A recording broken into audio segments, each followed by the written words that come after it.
Hello, welcome to the Food Security, Innovation, and Opportunity Virtual Community Conversation.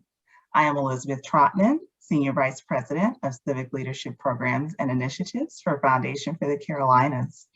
Today's conversation is presented by the Robinson Center for Civic Leadership, the flagship program of Foundation for the Carolinas. The Robinson Center, named for Sally and Russell Robinson, convenes partners and funding to address our region's greatest needs and opportunities. In alignment with this vision, this virtual conversation series focuses on highlighting a variety of important community issues and ways to get involved.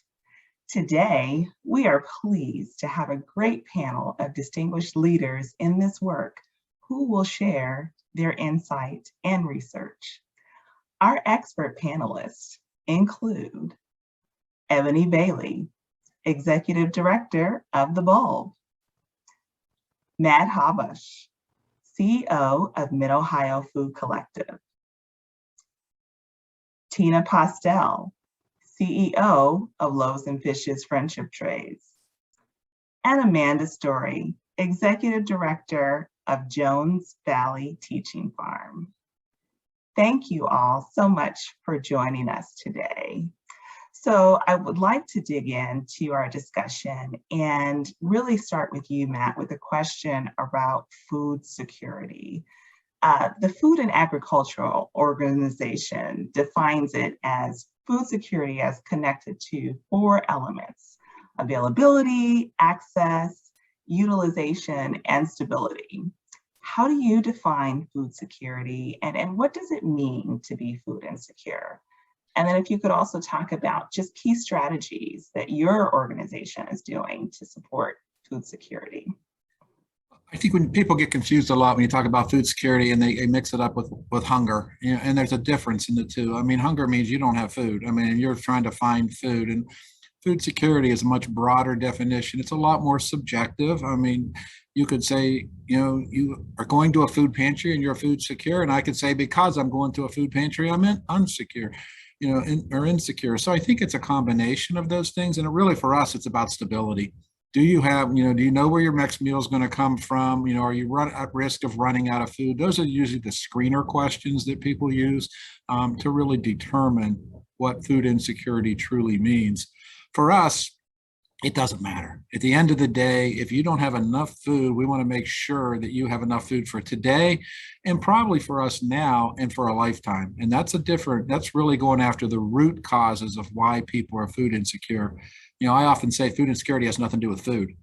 And it usually is a showstopper when I say that, because it's really about your resources. And do you have enough resources to pay the bills that you need so that you can thrive? And that's really what we're most concerned about today. It's really stepping into, we'll do a great job of getting you food today. And it's a lot healthier today than it was when I started 38 years ago in this work. And to the point of want to also understand what it's going to take to prevent you from having to cross the threshold of a food pantry or to access emergency food, and can we step into that space? Thank you for that. I want to dig into that statement you mentioned a little further. You said it's not about food. And I know that your organization has some programs that are connected to wraparound services. Can you talk more about that? Like, what does that statement really mean? Yeah, for us, the strategic change for us several years ago was it's yes and thinking. We live in the world of strength-based art of the possible, and we really live into that kind of strategic work. So when you say, it's not about food, it simply means that you don't have enough food either today or in your future, because of your limited resources. So if you're spending 50, 60, 70% on rent, to pay for, a place to live, you're probably going to be resource challenged. And I tell everybody I talk to, no matter what their income level is, if I told you 70% of your budget's not going to be spent on housing, you're going to adjust your budget drastically. And I think that's the reality of what people face every day. And so it could be a tire breaks down, your flat tire, you can't go to work, and all of a sudden your kid gets sick and you're getting paid by the hour, you don't have income. There's a lot in this to unpack. in terms of really going upstream and addressing those root causes. And we're spending as much time in that space now as we are in, moving 85 million pounds of food last year to where it needed to be to make sure people had access. Mm. You mentioned access, and that's a direct tie to, I think, the work that you're doing, Ebony, and at the Bulb. And can you talk about, access and why equity and innovation are important in connection to access? Absolutely. I believe innovation and equity are important in food access because it's almost keeping up with the demand. There's a demand for food and accessible produce, but finding different ways to make it accessible. And we saw that a lot, especially at the Bowl last year with COVID and the pandemic, and I'm sure all of us have. But there was an increase in attendees and a higher demand of the need of food. And we had to get creative and find innovative ways to still be able to serve those in need and these residents, but safely, abiding by all the protocols that were in place for COVID and being safe for those we're serving and for ourselves. So we're used to it here at the Bulb, staying creative and innovative and finding new ways to serve those in need, but also with the pandemic, like I said, there was a spike in people attending our markets or reaching out to us for not only our needs, but different resources. So with that, it was all just this, from the beginning and from when I started with the organization, we have always had it's a no barrier approach. That's in our mission. We honor that. So with the spike, it was very much on a larger scale, no barriers, which is okay. We could handle it, but keeping that at the forefront. The pandemic rocked the world, and it a lot of people were in situations that they never would have imagined. So someone who may have never been deemed food insecure or needing food before is now in a situation where they are. And we're meeting them where they are. It's okay. We've got plenty. We're happy to share, but just innovation and equity were at the forefront and are always at the forefront of the organization and what we're doing to get to that next, to make sure we're doing the best efforts to get produce to the people and the best, freshest produce. So working with different farmers and reaching out to different organizations to collaborate with to find the best ways to serve. So you mentioned the pandemic and its impact, and certainly appreciate your call out of diversifying who you work with in terms of farmers. But I also want to dig in further to understand, really, and for our audience to understand, how did the pandemic affect each of you? I know that there were things that you had to pivot and do and change. I know there was a 60-minute special showing how Matt had to leverage and do different things with volunteer support. But Ebony, if you could kick us off with that, and Tina maybe share next, and then Amanda and Matt, like how did you pivot in the pandemic? Absolutely. So I actually started with the organization during the pandemic, which was really, really exciting. And like I had just mentioned, we had an increase in attendees and a demand. So there was a lot going on. We realized though that with the pandemic, like I mentioned, a lot of the residents we serve are senior citizens, and they're high risk. So we came up with creative ways. We actually launched a delivery service. So we were doing like no contact delivery services where residents could sign up and then we realized that was awesome, and it works because it was serving people during the pandemic, but also in a safe way, but also those that were interested in coming to a market who may not have transportation. This was an avenue for them as well. So that was awesome. But I've been saying recently that the pandemic was kind of a silver lining for us, which is crazy to say, just because it really put a highlight on, we received funding, we had more volunteers because they had time, it was just an abundance of resources that we had that supported us in helping our missions. We were able to grow and expand, and the COVID has been a tough to navigate and tough to get through, but it's also been it's allowed us to grow and allowed us to serve more people and establish more connections and relationships with farmers, organizations, communities all across Charlotte and the surrounding areas, which has led us where we are today, and we're growing.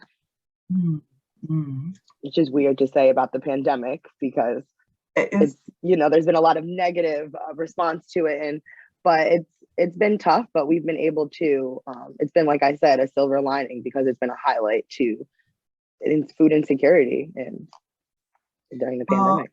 I think that's, you know, a good call out. And I think about, you know, Tina, I feel like I saw that firsthand.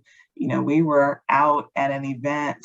You're that, you know, leader that you get your hands dirty, and there were tons of cars and tons of people lined up. And it seemed like there was a significant increase in, you know, individuals and families who were seeking support.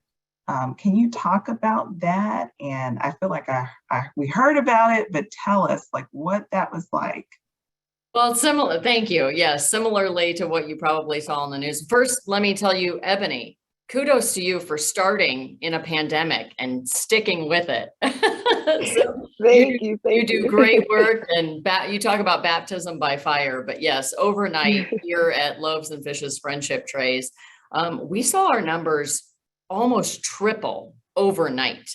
And the Loaves and Fishes side of our operation, that's a network of emergency food pantries. So we've always prided ourselves on allowing people to come inside our brick and mortar locations and push around a shopping cart. And you know, we utilize client choice, where they could select which grains and fruits and vegetables and dairy products and proteins that they wanted. And overnight, we had to pivot in a brand new way, because it was no longer safe to do that. And so we had to create a new mobile drive-through operation, which helped us serve the masses. There's no way we could have had triple the number of people shopping inside of our pantry. So the mobile opportunity allowed us to serve, you know, we were serving upwards of 400 to 500 individuals in one 90-minute mobile.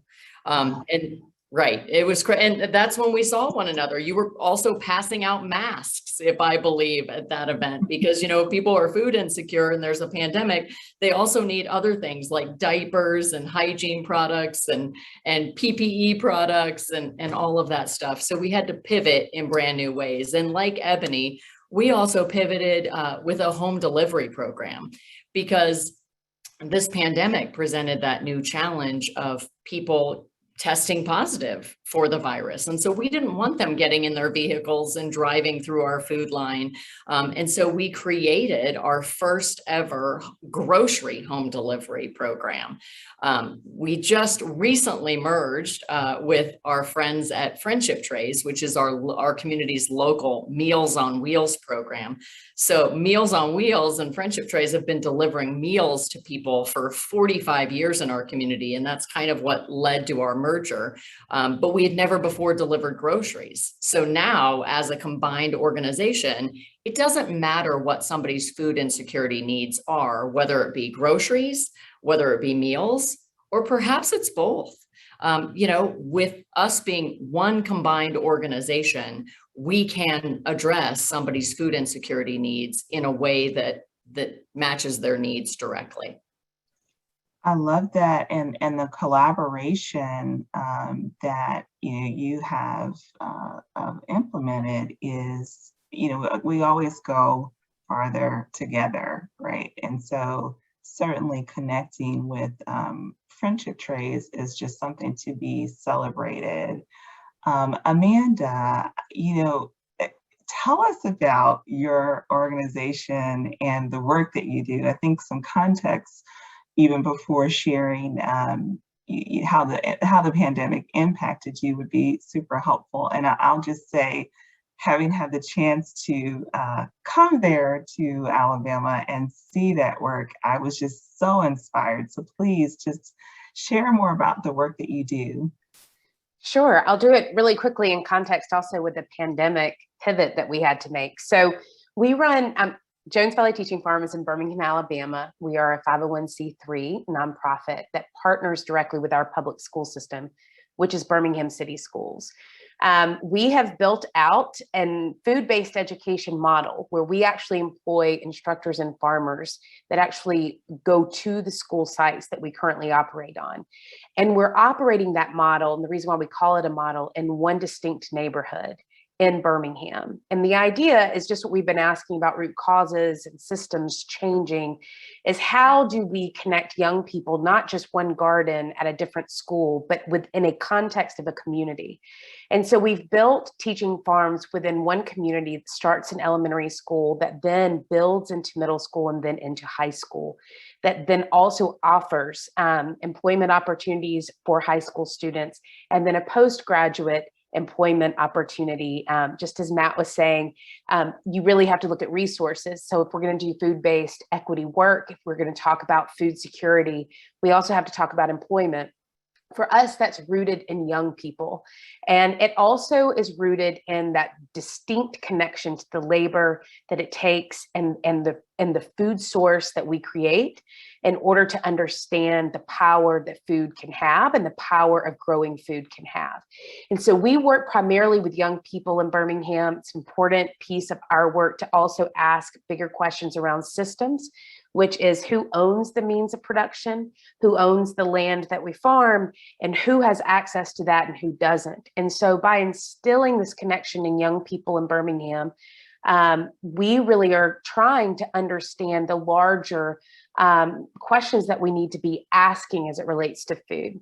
So when the pandemic hit, our entire public school system went virtual the entire year. We had all of these production spaces on their property, but because of our deep connection to the school system and the trust that we've created, they allowed us to keep growing. So the ways that we pivoted was that normally our kiddos would be selling that produce at a very affordable price to their school community. We shifted completely because students said that we should. This all was led by students. We centered students in this, and they said, let's just give it away. And so what we ended up doing is shifting our distribution model to focus on some of the smaller food pantries that were around our school sites, so that we knew that our food would be getting to the families that normally were reliant on us at our school sites. And so by doing that, we were every week building partnerships with local food pantries around us to make sure that food was getting to families that need it.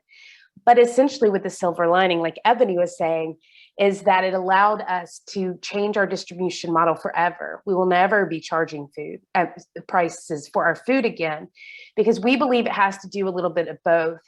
We are creating food resiliency at Jones Valley. So if we are hoping to connect the teaching and long life skills of how to grow your own food so that we can be resilient in that process, but also sharing it with our community based on our students' desire to do so. It's a little bit of both, right? So in addition to that, we turned into a home delivery service too. Our instructors and farmers are driving all around Birmingham, delivering food and also supplies that we would normally be doing during classes. And we Zoomed with students in their kitchens doing all of that. They were growing tomatoes on their porches in these gallon pots. We had the whole thing kind of, who knew what we were doing, but we figured it out and it worked. And then the last thing that we did really, which was incredible, was turned all of our lessons to virtual. We never had plans to do this, but all of our lessons became virtual. We created an app. Never in our lifetime did we think we would have an app. But now that let us get to more folks on farming techniques, education-based lessons, but also some culinary trips as well. So we did it, and I'm really proud of the students that stuck with us, and the teachers and our staff that just kept going in August in Alabama with masks on, figuring out how to keep farming, and that was significant for our entire organization. I love that. I love just the pivot to virtual. You all maximize the opportunity, and the term that you use, the phrase that you use, food resiliency. I love that language. I want to think about that in the term, in the view of economic mobility. And if you could talk about that, and then, and Matt, you share as well, just about how your work is promoting economic mobility in your community. Am I going first and then Matt? Yes. Okay. So economic mobility for us, it represents two things to me when we think about our work. Number one, young people entering into a system, that it's a system. The food, it is a huge food system that has many challenges to it. And so really creating these avenues and pathways for young people to get connected to that system, to make changes internally within the system, I think is number one important. And you can't get away from race, gender, and class as we talk about that. And so for us, that's an important way where we intersect all of those things. I also think that economic mobility can also mean dependent on your skills to survive as well. What does that look like? And so when we talk about knowing how to grow your own food and being able to supplement that with incredible feeding agencies that are around fulfilling that, right? We need that. We need that desperately.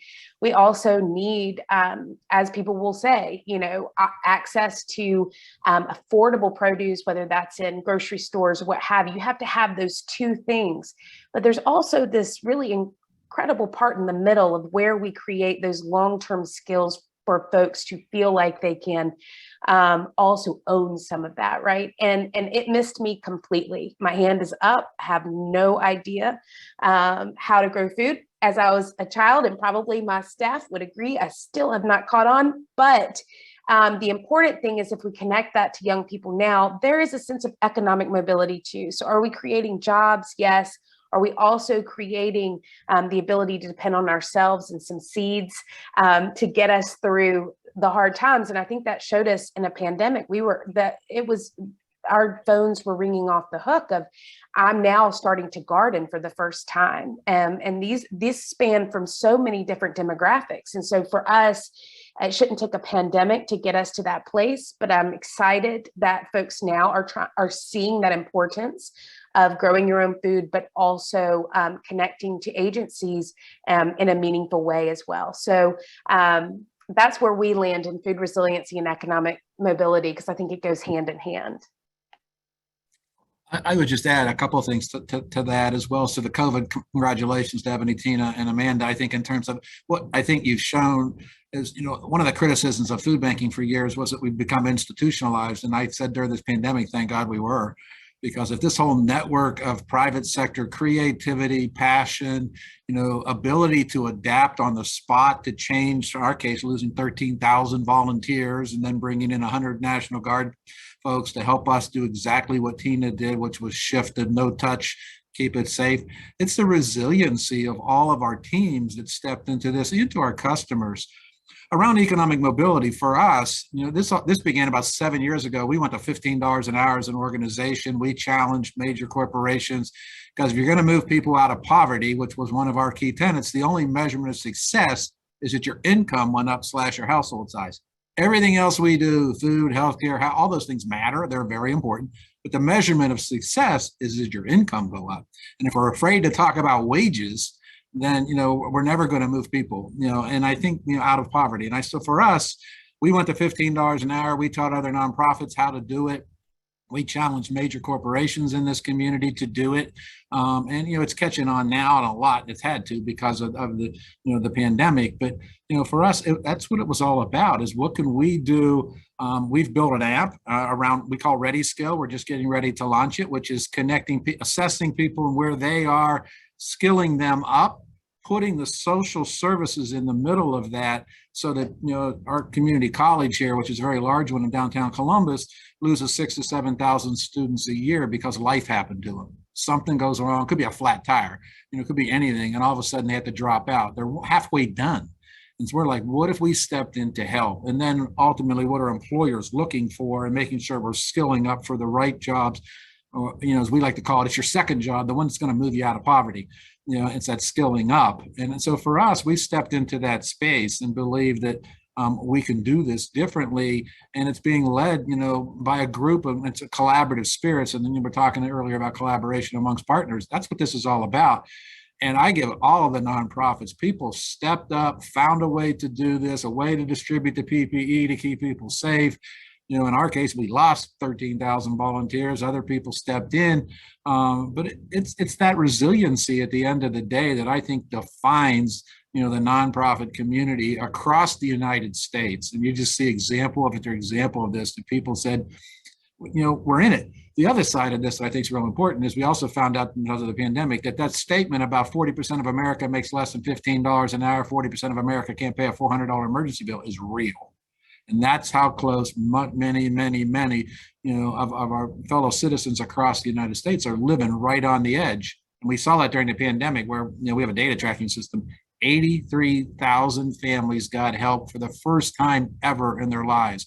It's roughly 35% of all the people we helped. And we know exactly, that's how close they're living on the edge. And that's the reality that we've got to address in America. I love that you, and Tina, I see you want to jump in, please. Well, kudos to you, Matt. We also led the way with livable wages, because I think one of the ways that you help promote economic mobility is also through advocacy. Right. So we do a lot of storytelling about the neighbors that we help. But we have the reason that I'm still gainfully employed in the food insecurity business is because we have a livable wage problem and we have an affordable housing problem.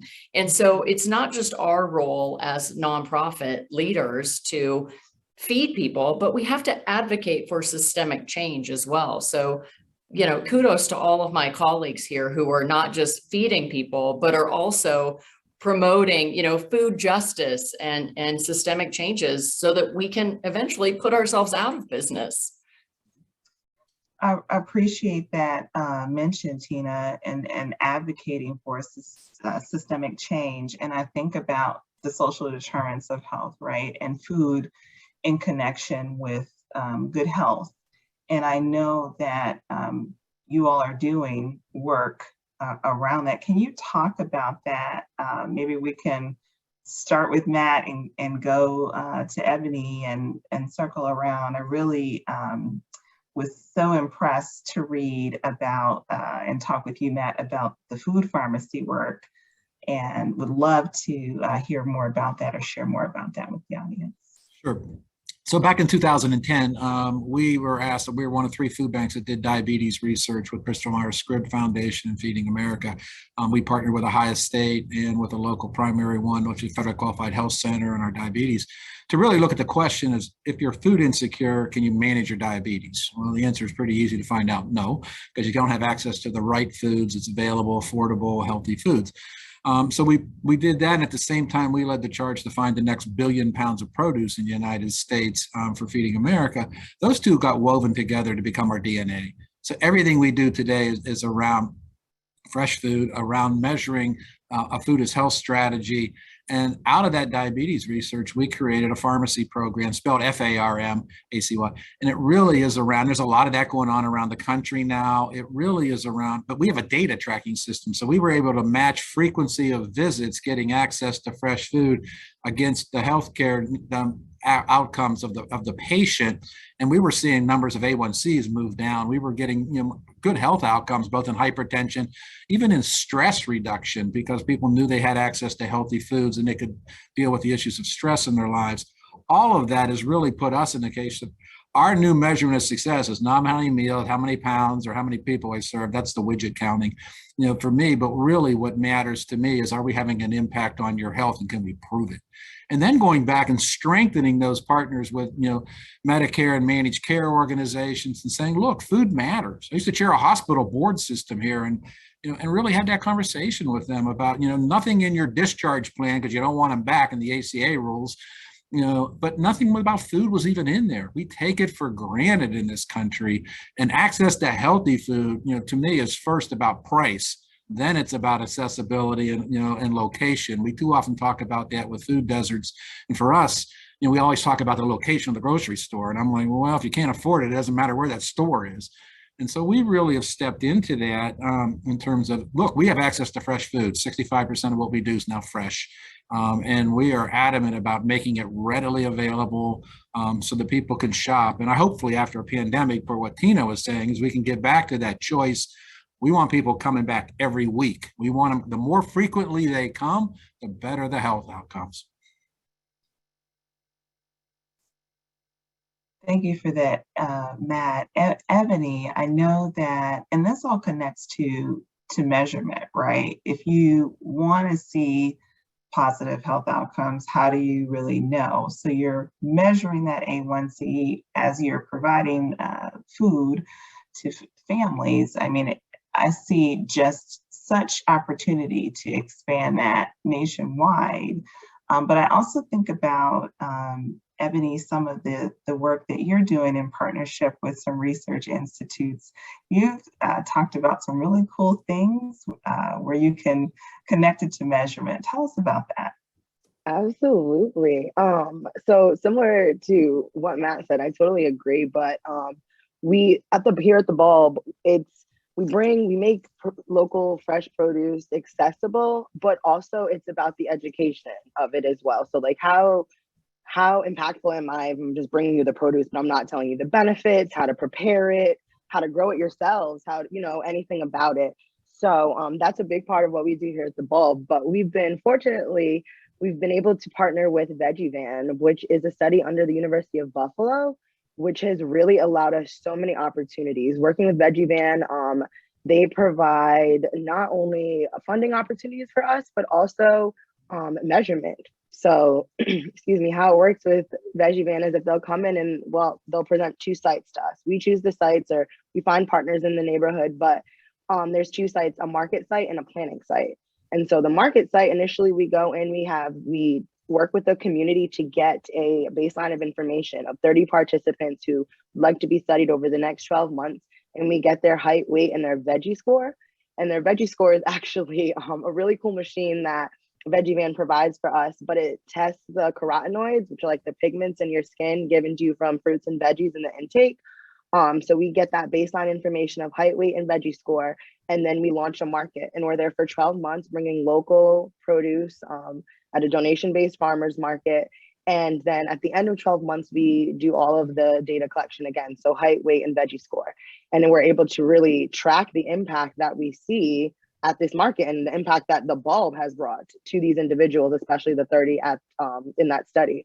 And at the research market, which brings in the whole other half of what the Bulb does, but over the 12 months we're there, we get the initial height, weight, and veggie score. But then we also, we don't launch a market. We just stay connected with them throughout the year, like once a month or a couple times a month, doing events that may be showing these residents how to grow a tomato tree or how to do different things, and just bringing recipes or different resources for them surrounded about or around education with food and nutrition.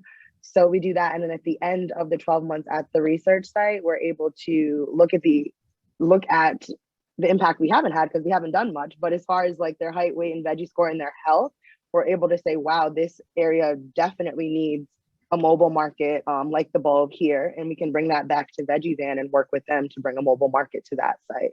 So it's measuring success, but working with them, working with Veggie Van has been awesome in 2 ways, because we're able to launch a market but we're able to see the impact we're having and be able to provide that to bring more markets to food insecure areas, or just show the impact that we're having and how beneficial these mobile markets are to the residents we're serving.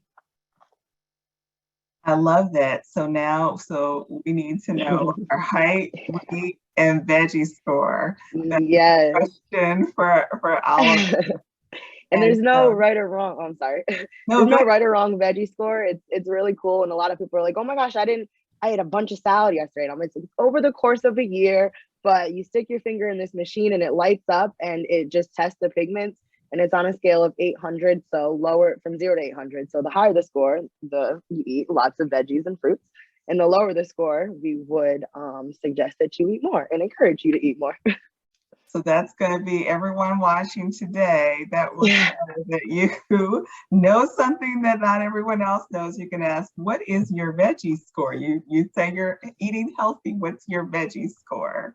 Oh, I appreciate what you shared about how that kind of lets you know if you should go to or stay in a particular community, which makes me think about the conversation around food deserts and that particular definition. And I want to toss that to you, Amanda. And, when people say food deserts, what does that mean to you? And I think about when I went to visit your organization, you all had this farm that is like in the middle of the city, which I thought was amazing. But talk about food deserts and what that really means and what should we be doing about it?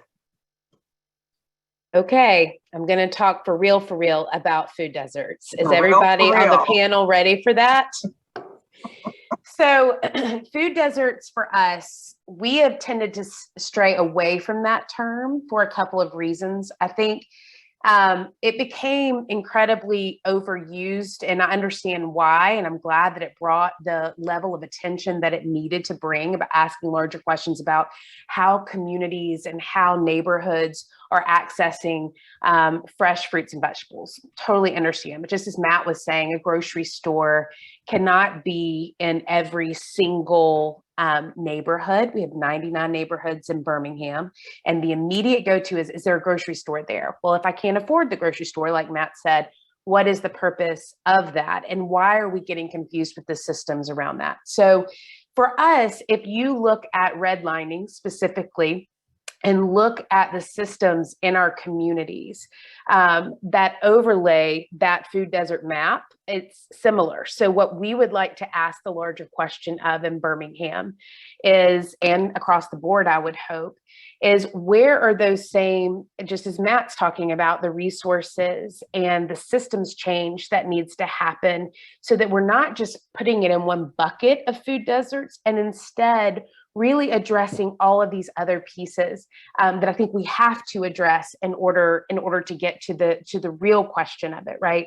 And in food desert for me is also like I've heard some very wonderful thought provoking people ask the question, food deserts, there's still things growing in deserts. What is purposeful and what isn't purposeful is a question. And I think we should all be asking ourselves that. So we tend to look at that and we're just choosing, I think, to dig a little bit deeper into the systems that keep food deserts in place, and how do we get to that? Okay, you can't toss that out there and leave us. It was a teaser that you're digging into those systems. Can you just give us maybe one example of how you're doing that? And then I see a question in the chat that I'd like to share. Sure.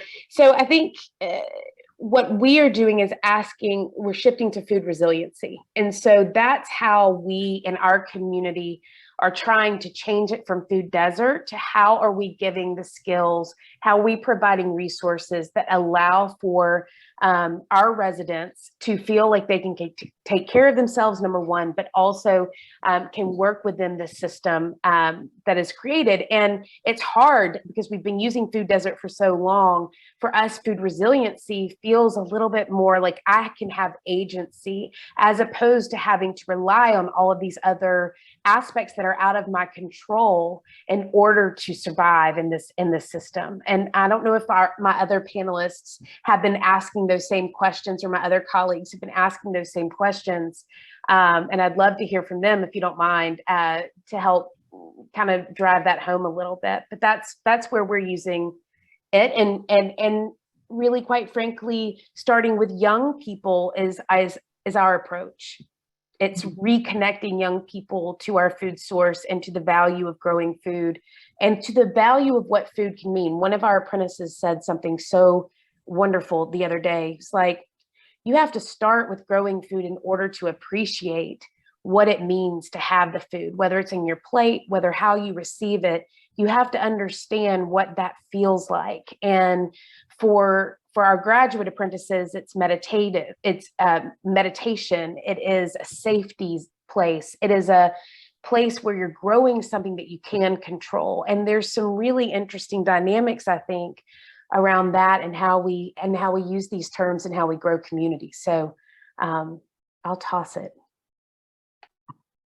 Well, Tina, I saw you nodding, and it also kind of makes me connect to the question in the chat. And it's asking about actions or measures that you're using to move the institutional system of food production and distribution. And so I see some connection there. If you could speak to that. Yeah, I've done a whole lot of head nodding throughout this thing because I'm surrounded by an excellent panel of people who are moving the needle and doing amazing things. You know, I think as Matt alluded to, in the food banking or food distribution business for many, many years, it was what got donated and how to distribute it. And I've jokingly said for years that I could feed the world twice over in Pop-Tarts. But it's not lost on me. You know, 60% of the clients that we have surveyed here at Loaves and Fishes Friendship Trays have been diagnosed with one or more chronic diseases. So diabetes, high blood pressure, high cholesterol. And so Pop-Tarts are delicious, and, you know, canned food, it can be, that processed food can be delicious. But in the long run, if I'm feeding somebody with an underlying chronic health condition, those highly processed foods loaded with fat, sugar, and salt, yes, we're feeding them, but we're not really helping their long-term health, underlying health conditions. And if you want to talk about economic mobility and the health of a community, it starts by what you put in your mouth. You know, I'm glad Ebony doesn't have her veggie meter here. Hopefully I would rate pretty high. But, you know, that's one of the things that we've really tried to do is listen to our neighbors and our customers in need. And it's not just about what food I have available in my warehouse, but what specific foods do you need for your health conditions? You know, we do 9 specialty diets for our Meals on Wheels program. We do specialty food boxes for people who have been diagnosed with diabetes or heart disease or kidney disease. And so we've kind of changed that page. It's not about what we've gotten donated. Now we talk to our consumers. What is it that you need? And then that's what we're asking for from, you know, the various vendors and donors that we get food from. So the health of our community depends on what we put into our mouths. So that's where we've made that shift. I appreciate your statements, and in that I'm hearing, Tina, that you've learned things along the way about, you know, what's beneficial, what works, what doesn't. I'd love to hear from all of you about, you know, what did you learn pre-pandemic, or for some of you who started in the pandemic as a result? Matt, you've been doing this work for 38 years. I'm sure that you have some amazing lessons and insight to share. What have you learned about what works and what doesn't, and what should we be doing? What should the future hold for work and food security? I think a couple of things come to mind for me in particular. One is, you know, we changed language. You know, our core value was client centricity. It had to matter to the hungry person. That's a huge step for a food bank who was viewed basically as the wholesaler supplying retail outlets for many, many years. We've changed that language recently to customer, you know, because we want you coming back, which is a total different way of thinking about this. It used to be you hold out your begging cup and somebody pours a 3-day supply of food into it, you know, and that's the model, you know, and now we're saying, no, we have fresh food. Guess what? We want you coming back more often so that you can have regular access to it. So we can talk about, you know, food as health strategy, talk about how to make better shopping decisions when you go to the store with your own money. I mean, a big shift in our work was around moving away from food insecurity data to really measuring basically the missing meal index, as we called it in our communities. How much of your money or your food did you get from your own money? How much of it came from government resources? How much of it came from charity work? And what's the gap? And those numbers were startling in terms of what the gap was. but also to take it a level deeper, it's to make sure you had access to the right foods. So, getting regular access to fresh food's wonderful, but none of us go home every night and chop up vegetables and make a meal from scratch, or Ebony's measurement success would be way off the charts. So why do we expect, somebody that's most likely a single parent in a lot of cases to be able to do that? So our next steps are really in cooking and preparing some of the foods and putting it into what we call Mid-Ohio markets, which get rid of the stigma of a food pantry and crossing that threshold, which is hard for a lot of people. As I mentioned, 83,000 families had to do it for the first time ever in their lives, in this past 18 months. But really is to step into that and say, okay, can we prepare food, have it readily available, test that? We have produce, we have 1,200 free produce markets, pre-pandemic. We had to stop a lot of that stuff, because of the pandemic. We want to get back to that, because it's the amazing thing, I think, in all of this to learn is that, the estimate's 10 to 14 billion pounds of produce are left in the fields or, harvested and not sold in the United States every year.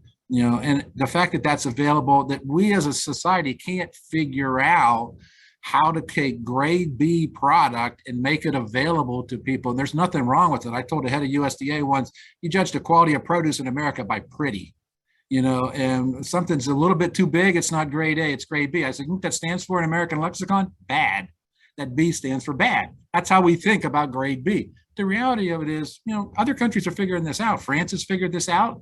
And we as a community and a country need to come together and say, there's great farmers in this country that are producing a lot of food, and we need to help them and figure out how to make it accessible to people. And then we got the opportunity to measure the health benefits of that for everybody. I think that's a great point, Matt. Yes, thank you. Something we're doing here at the Bulb, what we realize is that, like I had mentioned earlier, we are bringing in this produce, but we need to teach the customers the benefits, how to prepare, how to cook. And we saw a lot of that actually, not even doing any surveys or talking to the customers, but just at their behavior at the markets. If we have squash, and butternut squash is huge, it's, everyone loves butternut squash, but a lot of people, we realized, were expecting to see the butternut squash like peeled, diced. That's what they're used to. And we have like butternut squash right out of the ground. So they were shying away from it, but they would tell us they ate it and they liked it. They didn't know what to do with it. And that's when we realized, because COVID came and we had to take a step back from some of the activities that we would do or the programming that we would do at markets, we realized that there was an opportunity there to actually provide virtual demos or recipe cards or even how-to cards on how to cut the butternut squash or anything, what to do with kale. A lot of this produce that we are bringing to communities they're not used to or not sure what to do with it, that you can combine your collards with your kale or just different things. So we partnered with Johnson & Wales, which was awesome because it was like the culinary experts going to them, but they were able to provide videos and simple recipes with the produce that we had at the market. So it was very just catered exactly towards the Bulb and like what we were offering during that season. And the recipes went so fast at our markets. It was a great response because I think the Johnson & Wales logo definitely helped because people trust and know that those are culinary experts, but also there were different recipes, like a stuffed sweet potato with a bunch of produce. And usually we stuff, people may be used to stuffing them differently. So it was a great opportunity. We're still working with them and it's been awesome, but it was a great opportunity to break that barrier and make a connection with what we're doing or what we're offering and the produce we're bringing, but also what to do with it in that next step.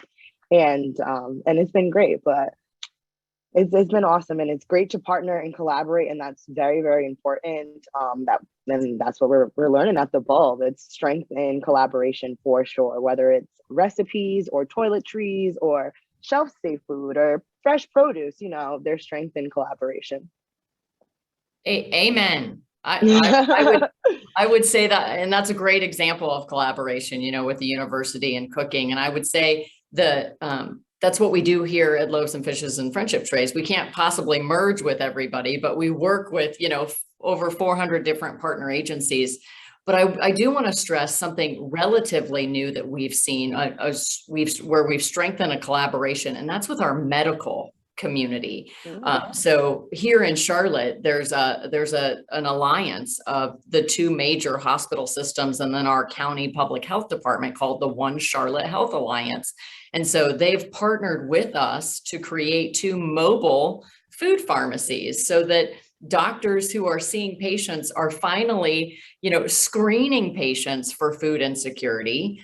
And when they test positive for food insecurity in that way, the prescription that they can write then isn't for a pill, it's for a visit to one of our mobile food pharmacies. So that's just a great example of collaboration, because food insecurity and hunger, there's not a nonprofit. These are amazing nonprofits on this panel. There's not a nonprofit that exists today that could solve the problem alone.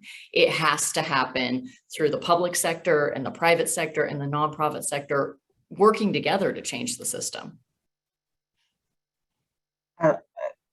Amen to you. Just like you said, to all of that. I love the concept of writing a prescription. I wonder too if the future is you write the prescription and it's for the farmer's market, and you have that recipe card with butternut squash soup, which I love, and all of the things. And so I just wonder too, and actually let me just pause because there are so many questions in the chat right now. So I want to just ask a couple of these. So it says address the food wastage and what can be done locally and nationally about the language that's used, the sell by versus, and I'm assuming it's that whole conversation around expiration and donating food. What are the legal implications? And please make sure if I didn't say that right, let me know. But I think that's my summary of the question. I can take a quick stab at some of that real quick. I mean, it's probably the most controversial thing in food right now is what does a date on a food package mean? It's the most confusing thing to everybody at the end of the day. A lot of it is expiration date information and it's sell by date information. We have a real simple test. We tell people smell the food. At the end of the day, look it over and smell it, because the odds are, that date doesn't mean anything, and it's really a question of that. And with regard to legal, there is a good Samaritan Law. It has been on the books in the United States. And most states have adopted their own on top of that to allow people to donate food and not have anything come back on them in terms, as long as they've donated it, knowing it was perfectly good food when they donated it. There's a lot of rescue programs that are going on around the country to capture restaurants. It's getting harder and harder. Because more and more of the institutional locations where we picked that food up in the past have all gone to plated meals sitting on the table, in which case you can't have the food. But a lot of that is still trying to be rescued, and it's called food rescue in that regard. There's a lot of apps and things out to really make that easier. Connectivity, Amazon, Lyft, they're all getting involved in DoorDash in terms of stepping up and helping in that space that I think are real important. The other question around this that was directed to me that I can grab real quickly was around customer health. We don't get any of that data. We really have relied on it, as it was just mentioned in terms of the prescription strategy, was for the win was to get healthcare to ask the food insecurity screenings and then to know what to do about it. They said they didn't ask in the past because they didn't know what to do. I said, well, there's a food pantry right next door to your clinic, and that's how disconnected and siloed we've been. To really step up and say they can make a direct referral now. And to all the delivery comments, our future state will be the healthcare provider will not only identify it, they'll go on and pick the foods, and we will have those foods prepackaged that they pick for that person's healthcare. And on the way home from the doctor's visit with that ride can stop and pick it up.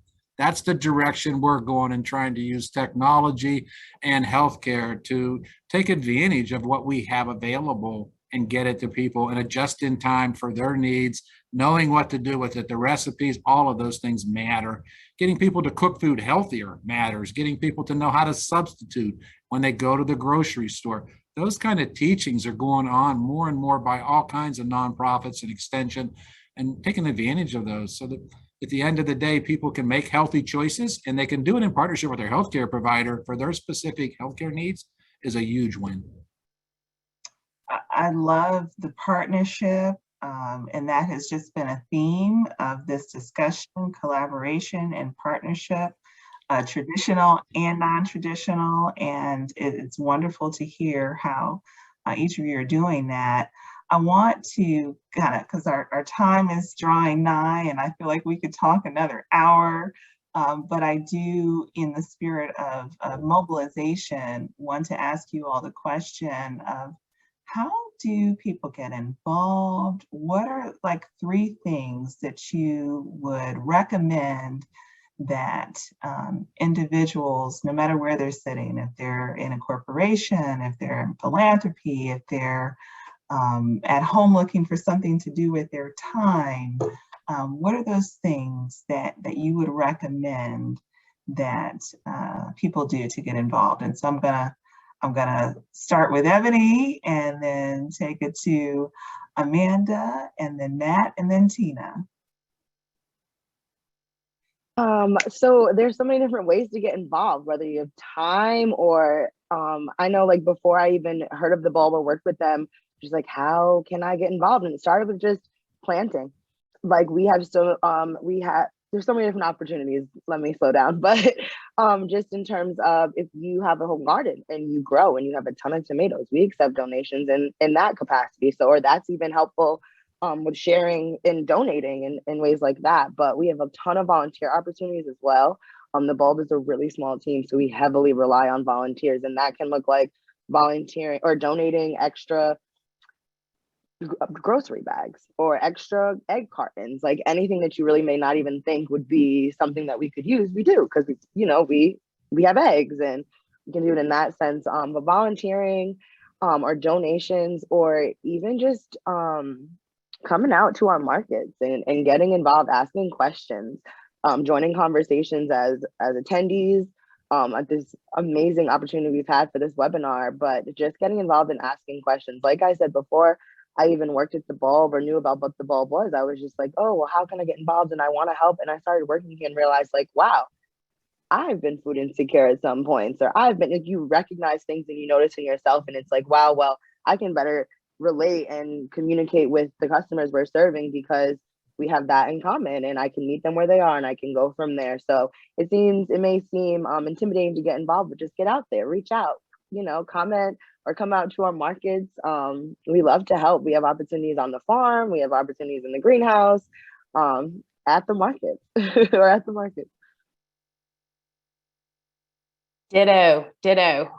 All farmers will accept volunteers. I'll tell you that right now, especially now when we're now allowed to have volunteers back, and we were all missing them for so long. So I would say volunteering is a really huge piece that helps us a ton at Jones Valley, but not just at Jones Valley. There are lots of urban farms and community gardeners all around our city, and probably in Charlotte and North Carolina and all of those spaces. So it's not just focusing, it's the collaborative, what we've been talking about, those community partnerships. Where can you extend? If I'm full that day, I'd love to give you someone else's name that would need your help. So volunteering can lead to so many different connections. And I just highly suggest that. I'm an executive director of a nonprofit. Money is very important to us for very different reasons, and to keep our work going. And so that is incredibly important as well for us. But I would also say, just as we look over the silver linings that this COVID pandemic provided us, there was more collaboration in my world than I'd ever seen. There were no strings attached to some of the dollars that came in that allowed folks to really kind of think, to do things differently and to get out of our own boxes. And so I would just encourage everyone to look at this collective way that we can increase food access in all of the ways that you see here on this panel as well. It's been enlightening. I'm grateful for all the work that all of you are doing. I'm going to keep mine real simple, to the point where it's something Tina said I think is real important. That's advocate. And at the end of the day, to me, I talk about encouraging folks to stop judging poor people. Just help. Figure out a way to get involved. We talk about, if you want to end hunger, you got to end poverty. You want to end poverty, end racism. And it really is stepping into that space. If people could start having conversations, all of the opportunities to connect are there, as it was just mentioned by the other panelists. So I just encourage people, at the end of the day, advocate with our elected officials for a better food justice system would go a long way. So the top three have already been taken, right? Give, advocate, and volunteer. So you can't have a bad day doing this kind of work. Feed somebody that you love. Food equals love. I just delivered meals yesterday to 2 different individuals who were hurting in 2 different ways. And it warmed my heart to be able to provide a meal to people who are hurting. So give, advocate, and volunteer. Thank you all so much. You all were amazing. I so appreciate this rich discussion. Thank you to FFTC Foundation for the Carolinas leadership for their support for these important conversations.